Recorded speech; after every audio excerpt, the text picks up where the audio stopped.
Kozhikode medical കോളേജിലെ ICU പീഡനക്കേസ് അതിജീവിതയുടെ മൊഴി രേഖപ്പെടുത്തിയ ഡോക്ടർ KV പ്രീതിക്ക് വീഴ്ച സംഭവിച്ചുവെന്ന് കണ്ടെത്തൽ. ഡോക്ടറുടെ അഭിപ്രായം രേഖപ്പെടുത്തേണ്ട സ്ഥലത്ത് ഡോക്ടർ പ്രീതി ഒന്നും എഴുതിയില്ല. തനിക്കൊപ്പം മറ്റൊരു ഡോക്ടർ ഉണ്ടായിരുന്നുവെന്ന പ്രീതിയുടെ മൊഴി കളവാണെന്നും കണ്ടെത്തിയിരിക്കുന്നു. വിവരങ്ങളുമായി കോഴിക്കോട് നിന്ന് ലിനറ്റ് വർഗീസ് ചേരുന്നുണ്ട്. ലിനറ്റ്, ഈ ഡോക്ടർ പ്രീതി മൊഴി രേഖപ്പെടുത്തിയതിൽ അപാകത ഉണ്ടെന്ന് ആരോപിച്ചാണ് അതിജീവിത മുഖ്യമന്ത്രിക്ക് പരാതി നൽകിയത്. ഒപ്പം ഈ പ്രീതിയാണെങ്കിൽ പറഞ്ഞത് തനിക്കൊപ്പം മറ്റൊരു ഡോക്ടർ ഉണ്ടായിരുന്നു എന്നായിരുന്നു മൊഴി നൽകിയത്. അപ്പോൾ ഈ മൊഴി കളവാണെന്നല്ലേ തെളിയിക്കപ്പെടുന്നത്? അതെ, തീർച്ചയായും സേതുലക്ഷ്മി, ഇത്തരത്തിലുള്ള ഒരു മൊഴി കളവാണെന്നാണ് തെളിഞ്ഞിരിക്കുന്നത്. അതിജീവിതയുടെ നിർദ്ദേശപ്രകാരം നർക്കോട്ടിക് ACP ജേക്കബ് സമർപ്പിച്ച റിപ്പോർട്ടാണ് ഇപ്പോൾ പുറത്തു വന്നിരിക്കുന്നത്.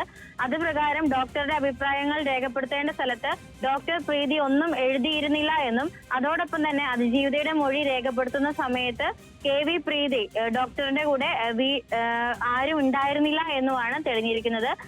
പ്രീതിയുടെ മൊഴി പ്രകാരം കൂടെ ബാനു എന്നൊരു ഡോക്ടർ ഉണ്ടായിരുന്നു എന്നാണ് നേരത്തെ അറിഞ്ഞിരിക്കുന്നത്.